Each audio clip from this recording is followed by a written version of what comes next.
All right, Junkie Nation, here we go, man. We got a champ in the house. It is Aung La Song. Excuse me, Aung. Hopefully I didn't butcher your name. I really did practice that one. He is the middleweight champion and the light heavyweight champion out at one championship. And this Friday, he defends his title against Reiner de Ritter.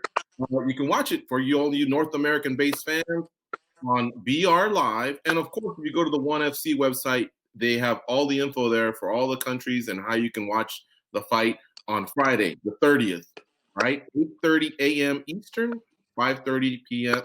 a.m. Pacific. Hi, Ong. How are you? I'm well. Weight cutting, weigh-ins today and tomorrow, so keeping my weight down.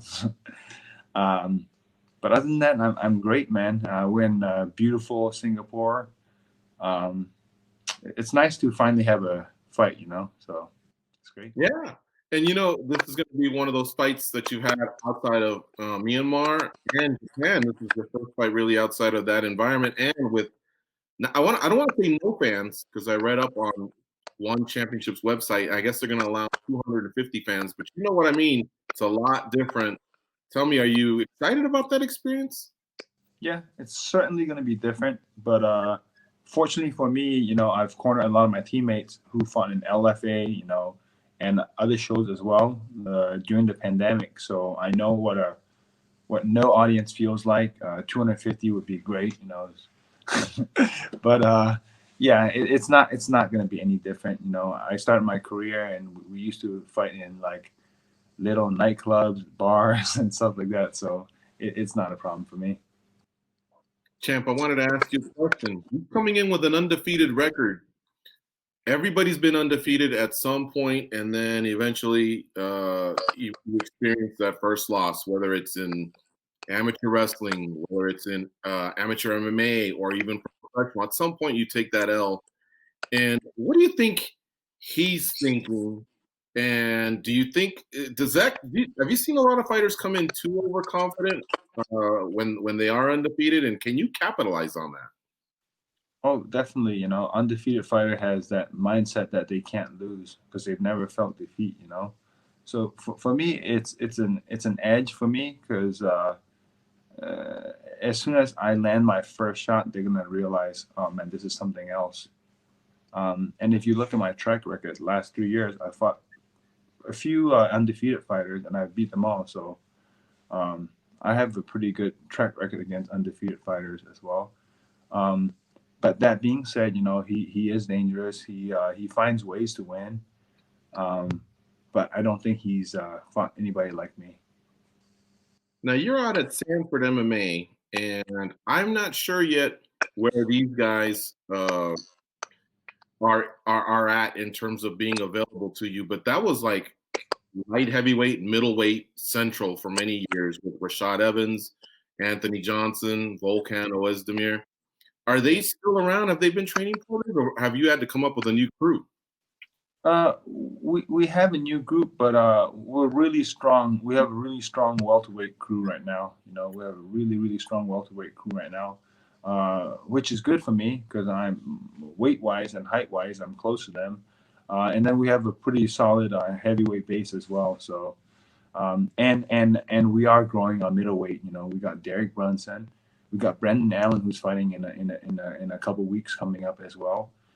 Those were my main training partners for this fight, and I feel I feel real good at middleweight. But going back to your question, we're super deep in the welterweight division. Where you train, it's synonymous with the name Henry Hooft, and that name is attached to striking. And so what I feel like is a lot of the guys that come out of there unfairly get labeled, oh, they're just doing their striking there. But you guys have great wrestling coaches, great jiu-jitsu coaches, guys that come in.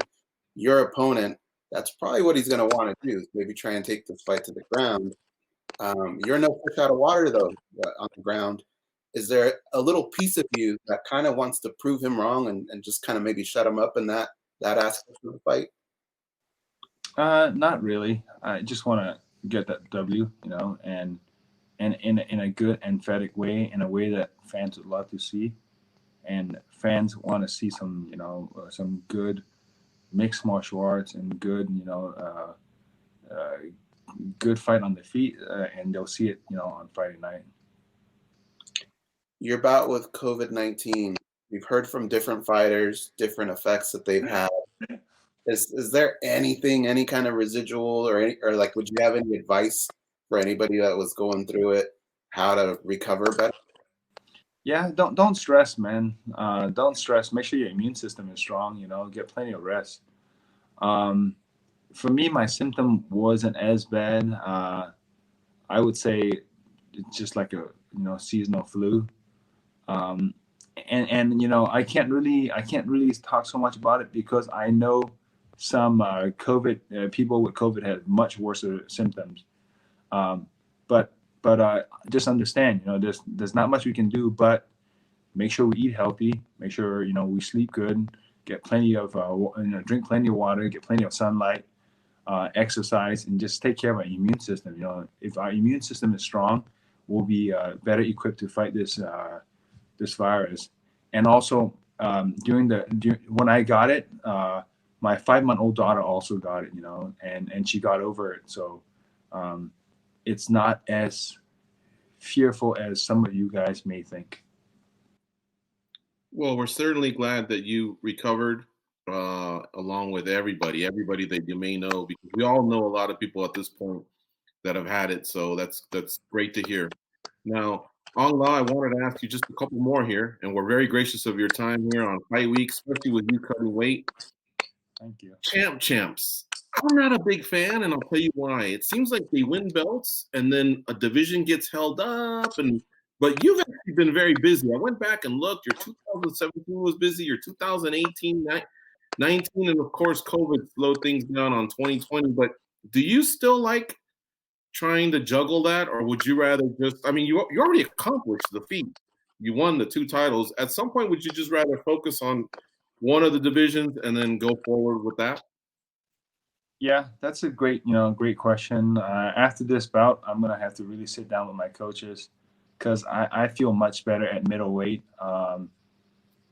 And it doesn't like I want to be a better version of myself. I want to keep getting better and better, and it doesn't make any sense for me to go up to the higher weight class when I am, every weigh-in I'm like 10 pounds below the weight limit, because one championship does the weigh-ins a little bit differently. We have to be fully hydrated,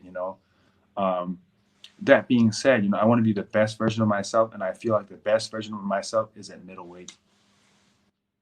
And lastly, I wanted to ask you, there's a lot of athletes that are doing some great things involving charity, like Dustin Poirier, the Good Fight Foundation that he's a part of. I don't know if you follow soccer, but Manchester United has a striker named Marcus Rashford, and he has an initiative in England. It's called Free Social Meal Allowance. He doesn't want any kid to starve in England, especially now during the pandemic with no school being available. And I was looking into your street school initiative. Can you tell us a little bit more about that, please? Are you talking about the mobile home? I mean the mobile schools? Yes. Yes. So there's a mobile school in Myanmar for kids that can't go to regular schools because they are working in tea shops and stuff. I'm a big advocate and a big supporter of that. It's called the My Me Project. What they do is they bring the school to the students, to the kids that need it, to the kids that are in poverty. And I think education's the best way to get out of poverty.